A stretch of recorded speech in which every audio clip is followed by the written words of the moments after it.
¿Quieres tú saber de mi vida?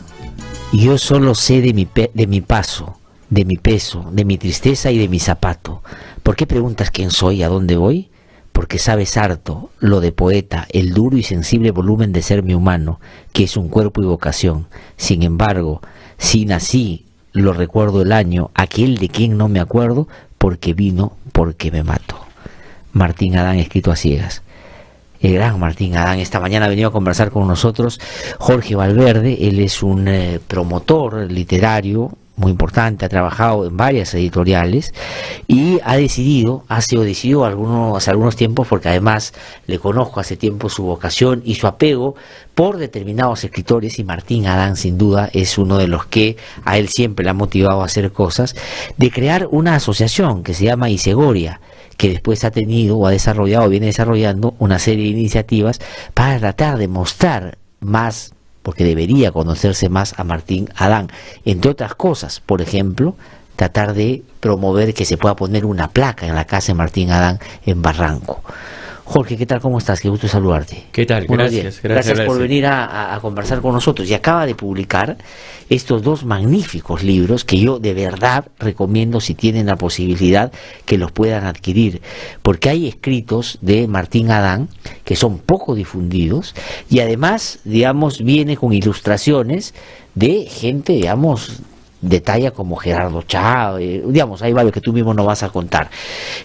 Jorge, cuéntanos un poquito, antes de entrar a hablar de Martín Adán, ¿no es cierto?, que es un personaje cuya vida ha sido muy fascinante y que no ha estado exenta, por supuesto, de una serie de actos y precipitaciones, porque era una persona, pues, que no le... O hablemos de Martín Adán. Martín Adán, su personalidad, una persona que escribía magníficamente, no se ha logrado conocer todo lo que él ha escrito, pero sin embargo es una persona cuyo carácter lo llevaba a ensimismarse y no mostrarse tanto, ¿no? No era una persona que, digamos, más bien como otros difundían mucho lo que hacía. ¿Cómo definirías a Martín Adán, tú que lo conoces tanto? Creo que es una persona todavía por conocer, o sea, es un personaje que todavía nos puede decir muchas cosas de lo que fue Lima en un momento, de lo que fue el Perú en un momento, de lo que todavía sigue siendo, ¿no? Por ejemplo, de la manera como trata a sus poetas, ¿no? Martín Adán, probablemente una de las cosas que lo marcaron personalmente es que tenía este tema, digamos, de la timidez, de un tema... Bueno, lo dice Mirko Lauer, o sea, Mirko Lauer dice que Martín Adán, presuntuamente homosexual, digamos, nos puede decir cuán difícil puede en el Perú hacerse o ser homosexual de origen aristocrático, clase media alta, y perteneciente a una familia católica, ¿no?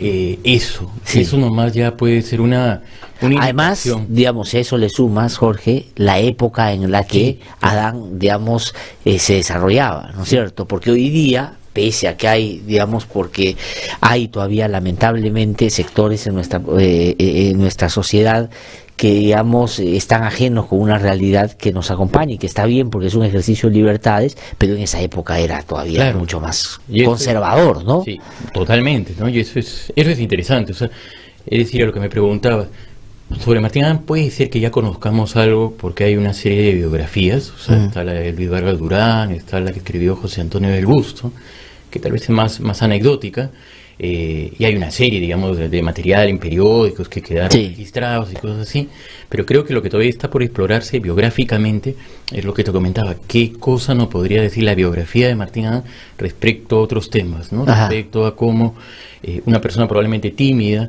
poeta, que sin embargo fue agobiado probablemente por un academicismo, por una prensa. Él nunca tuvo aparentemente o durante una buena parte aspiraciones o figuraciones políticas públicas. De acuerdo. ¿No? Ni con la academia, y entonces además todos sus libros fueron casi editados por iniciativa de otras personas. No, sin duda, digamos, nada. ¿Qué cosa es lo que él decidió publicar? Porque ni siquiera La Casa de Cartón. No, ni La Casa de Cartón. ¿No es cierto? Que la tuvieron que publicar, digamos, yo diría inclusive entre en contra de la propia voluntad que él expresaba sobre sus propios escritos, ¿no? Es ahí, probablemente, pues eso siempre va a ser un misterio. Sí, sí, sin duda. De hecho, es una persona que, o sea, no tenía aspiraciones editoriales, públicas, de sacar un libro, a él lo que le interesaba era escribir. Sí. Y si al escribir alguien hacía un libro y gracias a ese libro pues lo felicitaban, él obviamente pues también tenía algún tipo de satisfacción por eso. De acuerdo. O sea, si le dan un premio a cualquier persona le alegra, ¿no? Entonces, sí. Seguro que eso también le alegraba. Claro, pero digamos, a lo que yo iba era que no era su voluntad inicial. Claro, no. Y tal vez por eso que sus textos reflejan una naturalidad y no él fue absorbido por esas poses de a veces del que tiene que publicar ya para los otros, ¿no? Claro. Él siempre fue auténtico, es decir, tú lees sus textos, yo acabo de leer uno, que no solo son bien escritos, sino expresan naturalmente a una persona que, digamos, se muestra tal cual, ¿no? Sí, digamos que claro, esa es otra característica, ¿no? Fue un escritor que dentro de lo que eso es, digamos, comprensible, le interesaba poco publicar. Lo que más le interesaba era escribir, ¿no? Sí. Hacer poesía, escribir. No tenía una aspiración, digamos, de formar libros. Ahora, eso es una tarea que nos ha dejado a nosotros, ¿no? Sí, de acuerdo. Porque ahí están todos sus escritos, porque ahí están todas sus ediciones. Entonces, lo que se trata ahora es de recoger algunas cosas de aquello que nos pueda, digamos, permitir. Su obra todavía no está, digamos, fijada. Ajá. No hay sus obras completas. Están las obras poéticas, digamos, 2 grandes tomos de Ricardo Silva Santisteban, que fue un gran trabajo. Sí. Pero obra completa no hay. No hay, pues. Y es probablemente un poeta canónico, ¿no? Sí. Ahí nomás con César. No, vanguardista además en el sentido de que rompen una época, irrumpen una época donde, digamos, los códigos eran otros, ¿no? Él plantea una mirada distinta a lo que otros ya habían venido empezando a hablar. Pero además, loco en el buen sentido, en el de genio, ¿no es cierto? Porque era una persona también distante de esa realidad con la que él... que le permitía a él ver el mundo que nos refleja a través de su poesía, ¿no?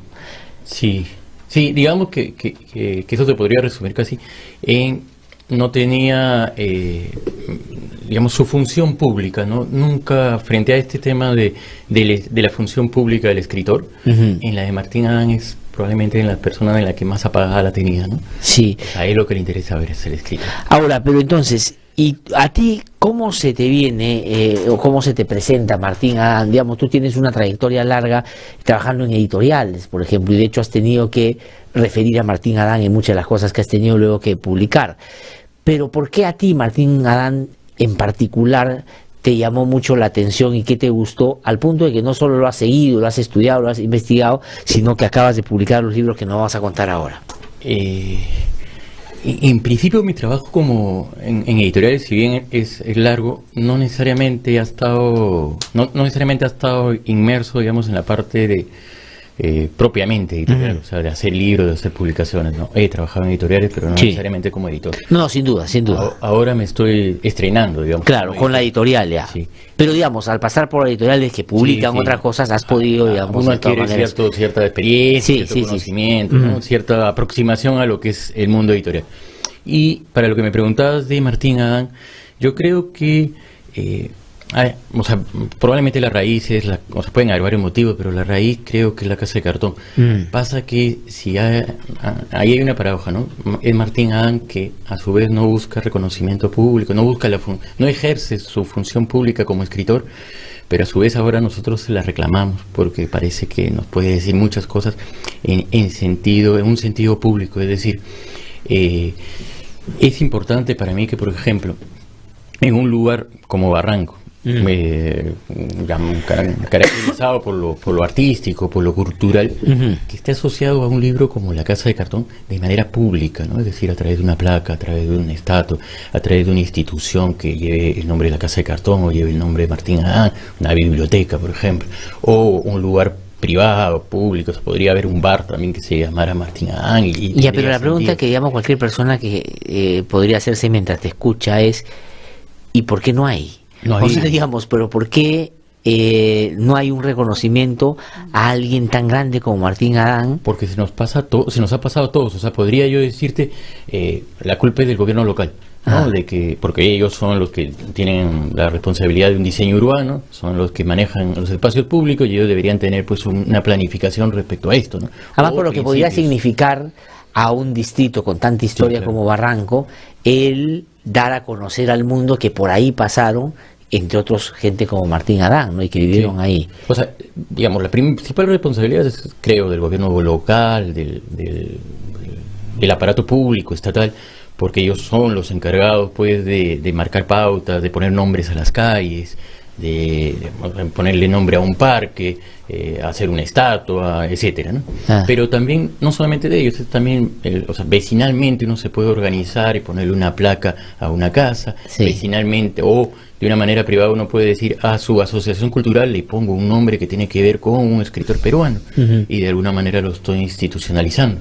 Entonces, si bien la principal responsabilidad, o a quien se la podemos achacar, es del Estado, creo que también nos toca a todos, ¿no? Todos, sí, podemos estar ahora que tenemos una Casa de la Literatura, ahora que tenemos un Ministerio de Cultura, creo que con mayor razón de que nosotros los ciudadanos demandemos, ¿no?, este tipo de presencias, sí, que nuestros escritores, nuestros artistas estén reconocidos no solamente en el mundo académico, educativo, sino en las calles, ¿no?, sí, de manera pública. Ahora, el no hacerlo, el que no exista, tengo yo la impresión, también habla de la distancia que hay entre la política y la cultura, ¿no? Claro. Es decir, la cultura no acompaña a la política ni a las autoridades, lamentablemente.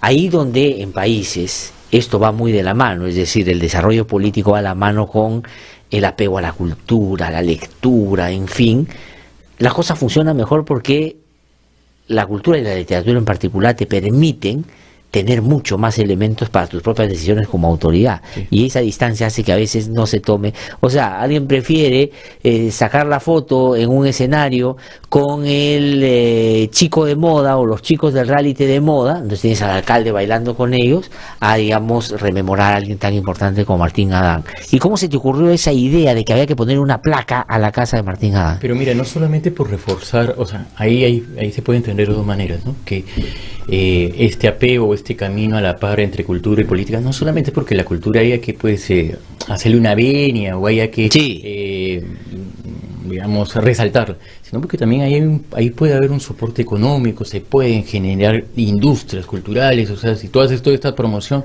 estás fomentando la industria editorial, estás promoviendo la industria solamente para ponerte un dato, cuando tú vas a México, ¿no es cierto?, y vas a hacer turismo, vas a la casa de Frida Kahlo. Claro.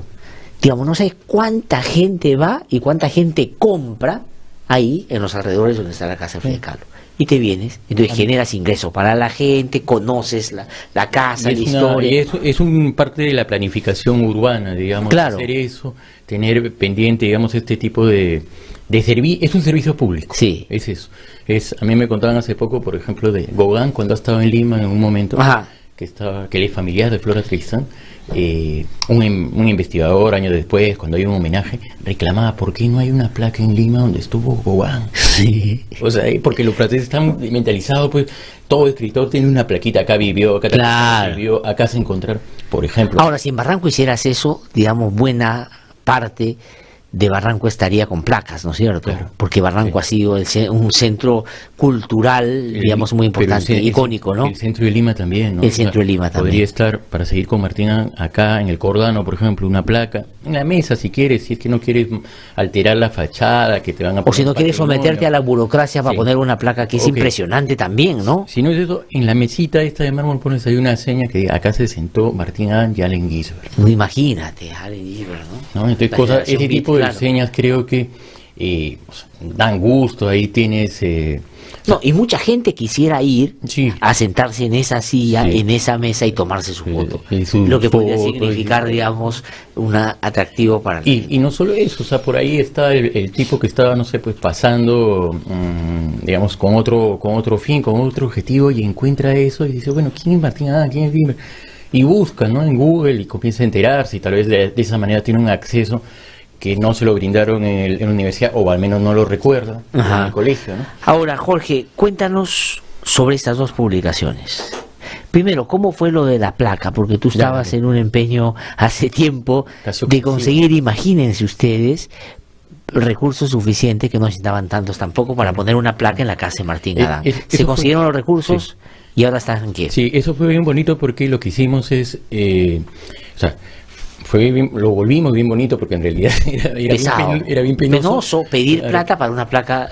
Antes de eso, todavía el tema burocrático. Nosotros ya no nos vamos a extender en eso, pero nos costó 3 años pedirle a la Municipalidad de Barranco y al Ministerio de Cultura un papel que nos permita a nosotros, con nuestros propios recursos, poner una placa en la fachada, digamos, que diga: en esta casa Martín Adán escribió La Casa de Cartón.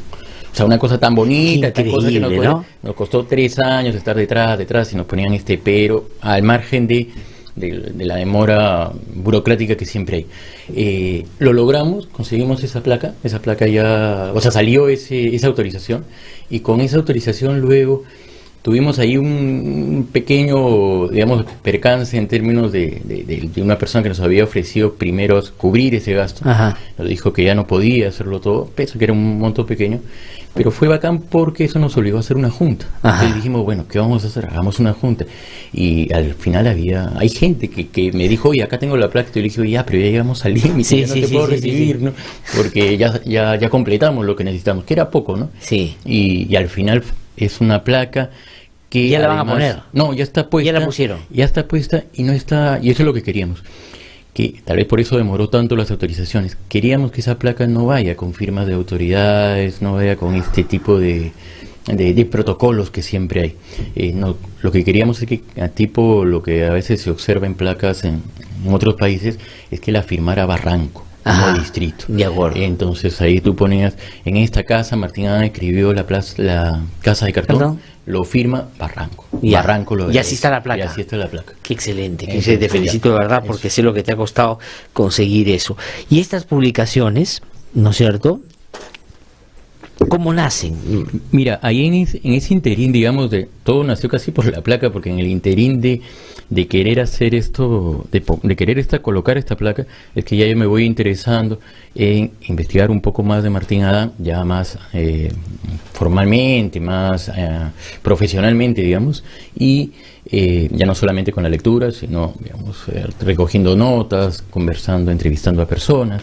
Me ayudó mucho que en la Casa de la Literatura, que es un gran trabajo el que hacen, creo con muy pocos recursos a veces, montaron una exposición dedicada a Martín Adán. Entonces ahí sacaron mucho material que estaba hay 2 colecciones, en la Católica y en Pacífico, con sus manuscritos.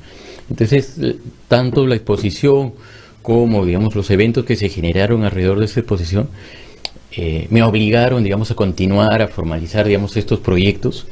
Y ahí me encontré con 2 cosas que para mí eran claritas. Una es el libro de arquitectura, que mira tú que es el resultado de un grupo de sonetos que salieron en el Diario de la República, que aparecieron casi en los primeros números de la República. Y hay una historia detrás, porque probablemente la historia que explica eso es que Juan Mejía Vaca le buscaba recursos a Martín Adán, ¿no? Porque ya Martín Adán, digamos, estaba en un momento que no tenía pensión, sus bienes, digamos, los había malgastado, los había perdido, y no tenía cómo darle sustento. Entonces le iba buscando trabajos, y uno de los trabajos que le consigue habla con la gente de la República y le dice: yo tengo acá unos sonetos. Entonces, ustedes publíquenlo, ¿no? Y ahí en el archivo de Católica, por ejemplo, están todas las cartas de cuánto le pagaban por soneto, ¿no? Entonces sale, por ejemplo, que yo he hecho un equivalente que era $50 por soneto. Imagínate. ese cálculo. Y además ahí, en ese momento en la República, estaba Sonday y estaba Alat, ¿no? Alfonso Latorre, el gran Alfonso Latorre. Entonces, yo, digamos, falleció. Yo escribí en la República años. A mí me convocó a Alfonso Latorre, que era jefe de la patria, un grande, claro. Bueno, pero ese libro explica un poco, o muestra un poco la misma sensibilidad de Latorre, porque probablemente él hace la introducción. Sí. La introducción. Y probablemente Sonday pues habla con Mejía Vaca, que dicen: ya, claro, obvio, Martín Adán, ¿no? La universidad, si él es el maestro, sí, todo, ya le da chamba. Y Latorre es el que probablemente, creo yo, se afana en conseguir ilustraciones. Sí. Entonces contacta con Jesús Ruiz Durán, contacta con Gerardo Chávez, Julio Camino Sánchez, Gierkovic, Alberto Dávila, imagínense. Y todo eso lo has buscado. Y todas estas ilustraciones salen así acompañaditas de cada soneto. Sí, entonces, que son preciosas, una edición muy bonita, de verdad. 18 sonetos. Esto está así en la República, o sea, uno va, es divertido porque uno va a la República de esos años y entonces abre la República y te encuentras pues ahí Ulloa tal cosa, Sendero tal otra cosa y abajo un soneto de Martín Adán. De Martín Adán. Entonces, ¿Y tú dónde lo has encontrado esto? eso es de la misma Biblioteca Nacional, ¿no? En la Biblioteca Nacional. O sea, yo lo que he hecho es, de la Biblioteca Nacional tomé las imágenes, tomé los textos y luego me di también el otro trabajo de buscar los derechos de autor, ¿no? Sí, claro. Que en el caso de Martín Adán los tiene la beneficencia, también Ya. eso me costó regular conseguirlos, pero... Lograste conseguir las autorizaciones. Y la gente muy hace cliente. No, y te ha salido muy bonita la edición. Miren usted. Esa es más o menos la historia de uno de ellos, además, digamos, de la poesía de Adán, que ya vale por sí sola. Y el otro, escrito a ciegas, es también el resultado de una de estas iniciativas que te decía alrededor de la exposición de Martín Adán en la Casa de la Literatura. Sí. Yo tenía así, como tengo esta inquietud de reforzar, resaltar, digamos, la presencia pública que deberían tener nuestros poetas. Tenemos una tradición poética muy nutrida, ¿no? O sea, porque Blanca Varela no tiene ahorita una placa, porque Luis Hernández no la tiene, o sea, Vallejo tenemos más o menos bastante, pero tenemos, bueno, Antonio Cisneros tiene una estatua en el Malecón, pero todos estos deberían pues ahorita apadrinar Blanca Varela tremenda, plazas, claro. Deberíamos tener con el nombre de todos ellos. Bueno, pero así como tengo esa inquietud, tengo también porque creo que eso ayudaría a la literatura peruana, a la poesía, le daría mayor potencia, digamos, mayor alcance, es la comunicación que puede haber entre la poesía y otras artes. Ajá. A mí me interesaba cómo, por ejemplo, de Martín Adán, teniendo esa biografía, habiendo vivido en el Perú tantos años, no hay una película. Por ejemplo. No hay una película. Bueno, tampoco hay de Hernández, tampoco hay de Varela. Ojalá que ahorita se comiencen a hacer, ¿no? Pero Blanca Varela y Silva, por ejemplo, merecerían su cortometraje, por lo menos, ¿no? Claro. Y todos ellos, ¿no? O sea, igual pienso en Juan Ojea, pienso en Alejandro Romualdo, todos. Claro, pero Juan Martín Gonzalo Adán, Ross. por ejemplo. Pero Martín Adán tiene una historia que podría ser una película. Que era el borracho, digamos, que andaba solo por las calles de Lima en determinados años y que todo el mundo, todos los universitarios buscaban acercarse y él, digamos, los choteaba a todos. Chupando y escribiendo. Esa era su historia. Eso ya es una imagen de película bonita, ¿no? Ver a una persona recorriendo las calles del centro de Lima, de nuestro centro histórico. Y bueno, con esa inquietud es que le planteo a la Casa de la Literatura hacer un taller audiovisual, en lo que estoy también, o sea, haciendo ya otros talleres audiovisuales, y que consiste básicamente en abrir una convocatoria a todos aquellos que tengan un mínimo de experiencia en el manejo de cámara, no necesariamente profesional, sino mínimo en lo audiovisual, que les guste, digamos, la poesía. Y con una cineasta, los primeros talleres fueron con Gabriela Yepes. Claro. Y estos últimos están siendo con Sofía Velázquez. Y los que hacíamos era, en estos primeros, que uno de ellos fue escrito a ciegas. Y en el mismo taller yo me di cuenta, acá ya está acá ya está el libro, porque teníamos un Martín Adán con esta historia que te digo, ¿no? Del centro histórico, que paseaba. Tenemos a un Martín Adán que cuando sale ese libro se está recuperando de una de sus peores crisis de alcohol. O sea, en los 50 el tipo no escribía nada. No fueron pocas, ¿no? Claro, estuvo muy... Digamos, en la década del 50 casi no escribe nada. Entonces, él comienza a escribir casi con este libro y la pregunta era, ¿y qué lo hizo volver a escribir? Y entonces probablemente las motivaciones es el encuentro con Allen Ginsberg. Otro de ellos es la carta de Celia Pasquero, que es la investigadora argentina que le escribe, digamos, diciéndole, lo conoce primero y después le dice, oye, cuéntame algo de ti. Eso, claro. También Vargas Llosa por ahí está inmerso, porque hace una columna bien fuerte dedicada a Martín Adán. Entonces son una serie de circunstancias que se juntan y que lo hacen volver a la escritura a Martín Adán.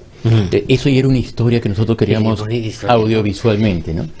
De ahí es que en este interín del mismo taller, yo digo, ya acá está el libro, ¿no? Porque acá está esta historia que podemos sugerir, podemos hacer una edición donde mostremos las fotografías. Está ahí, por ejemplo, donde sale Seria Pasqué. Sí. Sale lo que era la librería de Mejía Vaca. Estamos hablando de unos años, por ejemplo, en que la librería de Juan Mejía Vaca era el epicentro cultural, Sí. ¿no? Porque estaba la casona de San Marcos, que era el recinto universitario, digamos, Sí. por excelencia. Estaba también católica, todos los universitarios pululaban en el centro.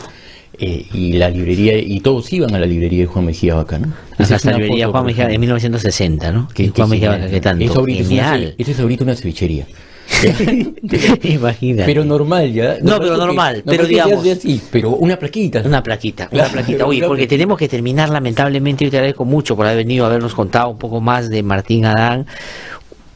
No creo que, digamos, gratuitamente fue en algún momento tomado como el escritor más importante que tuvo el Perú. O sea, tuvo por décadas, era el poeta vivo más importante. El poeta vivo más importante del país.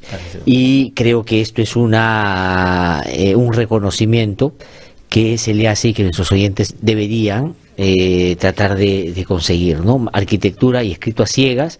Jorge Valverde Oliveros, editor, vale la pena, y nos has traído uno para regalar a nuestros oyentes, Sí. ¿no es cierto? ¿Y qué cosa? Y le vamos a preguntar sobre la campaña que tú desarrollas. Es un proyecto dedicado a Martín Adán. Es un proyecto dedicado a Martín Adán, ¿no es cierto?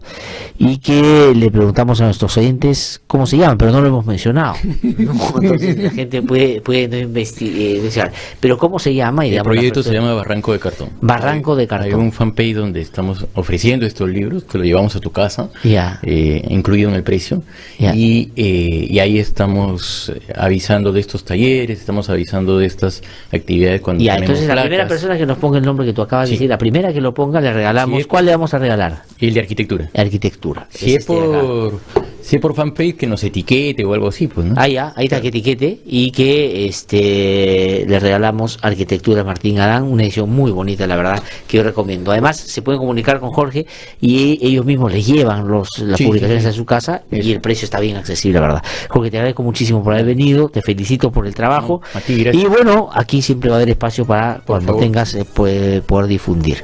Tengo que irme a un corte, son las 9:31 de la mañana, para que Wilder Orbegoso y Enzo Anchante nos traigan la información a esta hora de la mañana. Adelante, colegas. Y tú, Carlito, me dices en un ratito quién es la persona que ganó para darle el nombre. Así que una pausa y regresamos.